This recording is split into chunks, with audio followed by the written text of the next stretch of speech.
with that has made its final recommendation.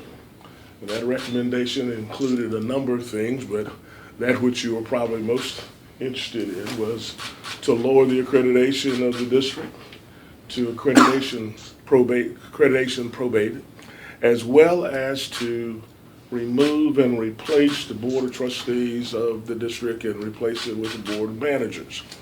I wanted to come here today and visit with the superintendent as well as the trustees and to get their account of and their recommendation and get a better understanding of what they think I ought to do. So before I turn it over to you for your questions, let me mention one thing. It is unfortunate that I think some people have gotten the impression that if the district's accreditation were to be lowered, that would have some kind of adverse impact upon the students in this district. Let's make it absolutely clear. Even if, and I have made no decision as of this moment about any of the recommendations, I will take some time to talk to people in the district and take the counsel of folks in the district as well as further counsel from my staff.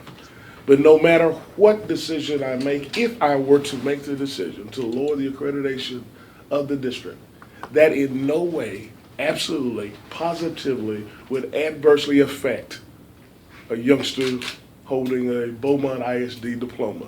That youngster will still be able to qualify for 10%, would still be able to go to the University of Texas or the Lamar University or anywhere else that they can get admitted. Your questions? I guess that we want to know, probably the main one is, when do you think you will have a decision? I don't have a particular deadline in mind. I will not tarry long, but I'm not going to rush into this either. I'll go back home tonight and next week get on the phone to people I know in this community and people who have been recommended to me and will be recommended to me to visit with by phone.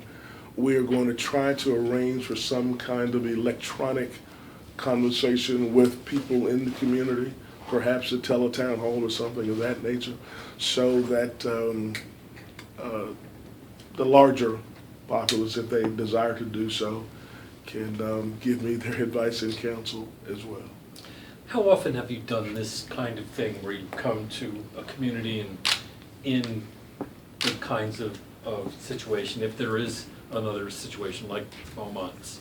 Well, I earlier in my career as Commissioner of Education, I've been the Commissioner 18 months.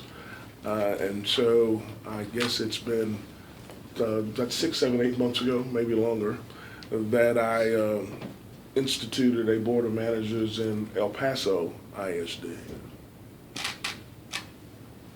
Are you doing any other these types of investigations right now, or is this your only one? Pardon me?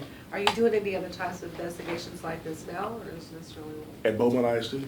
No, anywhere else in the state? Oh, we have numbers of investigations at any given moment across the state. Remember, we have 1,227 school districts and charters, and so there are numbers of investigations going on at the moment at the agency.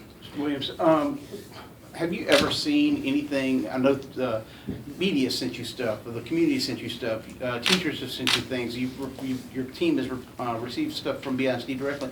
Have you ever seen anything so egregious as some of the findings that you wrote in your report? Because the word failure was used so strongly throughout there. Can you address that and talk to the public about those issues? Well, there's no doubt that the findings that were made by our investigative team are serious. And there's no doubt that in many ways the failure, as you remarked and as our investigative team identified, were pervasive. And how it compares to other districts. There have been other districts, obviously, that have been found to have had serious and pervasive problems as well. But there's no doubt for the taxpayers of this district and for the children of this district, this is a very, very serious matter. You said that there were other people that you wanted to talk to in the community. Can you elaborate on who those individuals are? And also, what more do you need to make your decision with such a scathing report that came out from your office? Well, the report is about findings. The report Now we got to figure out what's the solution. And I think there are a couple of questions. Let me give sort of big themes. There's no doubt that superintendent and the trustees have been doing certain things to relate to its financial accountability systems. They're putting systems and processes in place. And I guess there's one question, is that too little too late? Is it big enough, significant enough to correct what may be perceived to be a lack of confidence and trust in the administration? And so I want to talk to folks and say, what is your sense about, what is your level of confidence about the ability of the district going forward? I'll come back. And to what extent do you believe that the district has done enough? So let's see if we can get, because the investigative report that staff provided tells me findings from one day going backward. Now the question is, what do we go from there? What do we do going forward? Okay, there's two other reports that are still due. One, I believe the attendance is on your desk. Is it? That's what I've heard. No, let's do how this real serious clear. Let's are do this those? real clear. Okay. There is not an attendance report on my desk and anywhere near the main office. So How close I are don't- those to being completed and made I have public? no, you have to understand how we do it. Until it gets to my desk, I have no idea where it is. So I have no idea where it is in the process. What's your feeling about coming to Beaumont to visit with the superintendent and the trustees? What does that tell you, or what have you discovered in your conversations today that you didn't know in the report? Well, first of all, I mean, I think it's important that if my staff has made a recommendation to me to take some significant action against the district, then I owe it to the district, quite frankly, to personally visit with the superintendent as well as the trustees regarding those matters. In terms of what I learned from them, if you don't mind, I'm going to keep that as the advice and counsel that I received from them. There's no doubt that, as a general proposition, the trustees would prefer, or majority of the trustees would prefer, that I not lower the accreditation and that I not remove the trustees from office and to install a board of managers. How, at this point, of course, we're looking for timing, how likely, which way are you leaning, if you had to say, are you leaning to accepting your And you investigation? think I'm going to answer that, right? Try. I really haven't. No, it would not have been fair for the trip here from Austin if I had allowed myself to be leaning one direction or the other. And I truly am not. I really do want to talk to a number of people. I will not hold you up long in making this decision, but I have not made a decision at this moment, and I'm not leaning in a particular direction. Texas Education Code says that if you put in a board of managers, you shall appoint a superintendent. Would that superintendent be Timothy Shagwell? I haven't gotten to answer that question yet.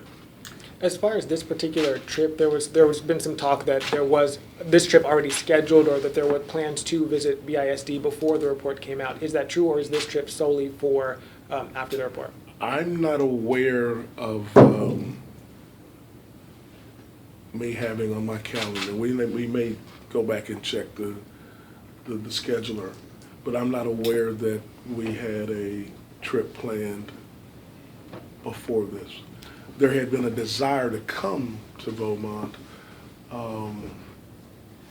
again, but I'm not aware, so I mean, we might need to check the schedule about that. What type of people are you looking for if you decide to get a board of managers? What type of people do you look for that position? Let's do how we did it elsewhere, as opposed, and it really doesn't need, if one were to go in that direction, you'd want a board of managers that fit the particular challenges of the district. But in El Paso, I think it is helpful to have that 5-member board of managers, to have 2 people with a principal education background. I mean, one is was a current member of an education service center in El Paso, and one was a former school administrator. El Paso had issues that related to, obviously, governance. And so it was, I think, particularly important to have 3 members that had been engaged in high-level positions running large entities. One was the utility in El Paso. One was one of the largest independent insurance companies in the region. One is currently a high-level administrator for the city of El Paso. I think it's also important, quite frankly, to identify in El Paso, we did folks that had long, significant roots in the community of El Paso. And the law says that the majority of the board of managers must be from the ISD, and 4 of them in El Paso are from El Paso. One had been my conservator, and she lives in San Antonio. But the 4 have long, significant roots in El Paso. Those are some of the kinds of things that we need to look at. What can you tell the public to allay their concerns about the millions of dollars that have been stolen from the district and the fact that there's talk that the financial situation of the district is not good? Well, I think 2 things. Number one, I am aware, as you are, that the U.S. Attorney for the Eastern District of Texas, as well as your local district attorney, are now engaged in a task force to try to identify whether there's a further wrongdoing, additional wrongdoing.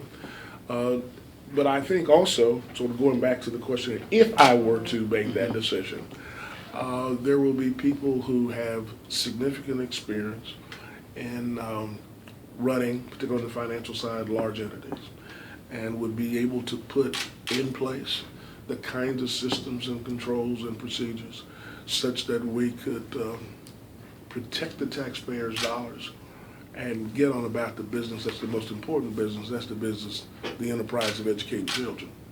Commissioner, in Plano, there was a recent case of embezzling totaling $7 million among 3 of that district's finance employees.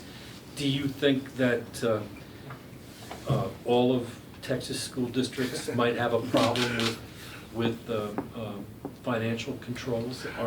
Is every district vulnerable to what Beaumont and Plano suffered? Well, I think that there's no doubt that in all of our districts we can do a much, much better job than perhaps we've done in the past of putting in the kinds of controls that and systems that one needs so that we can prevent. But it's my understanding, and obviously our agency has to go and look into Plano, but it's my understanding it was Plano that identified the wrongdoing in Plano. But there's no doubt that we can always do better in that regard.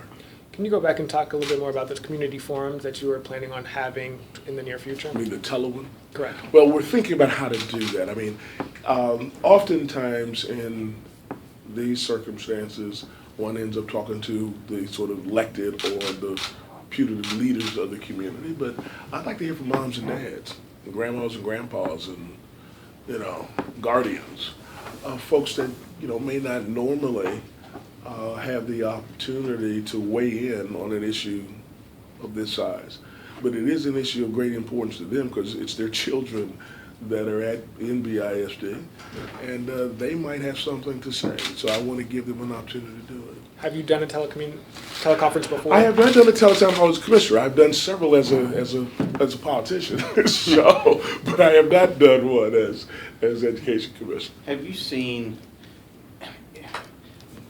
there's a breakdown in racial harmony in this district. Have you seen ways where you can address that?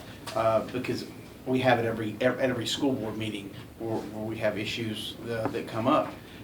Is there a way that you can address that for parents so that to kind of unify this community? Well, obviously, that's one of the issues that we'll have to look at in terms of what the solution is. That's the reason for talking to moms and dads and grandmas and grandpas, as well as your elected leadership in the community, as well as other leaders in the community, and ask them for suggestion, advice about how we fix it, or how we help the district go forward in fixing that. Do you see similarities in El Paso to district as far as when you saw the reports? Do you see similarities, or are they Yeah, different? they were about different things. I mean, obviously, the fact that the staff sees similarities. Obviously, the fact that they recommended a board of managers in El Paso and recommended a board of managers here in Beaumont. They saw governance issues and the need to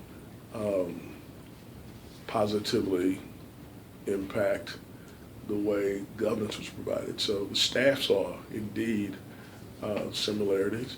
I have yet to draw a similar conclusion, but I will draw one in due time. What was your first impression when you read the report? Well, I think it's the same one as everybody else, is that you're enormously disappointed. Enormously disappointed that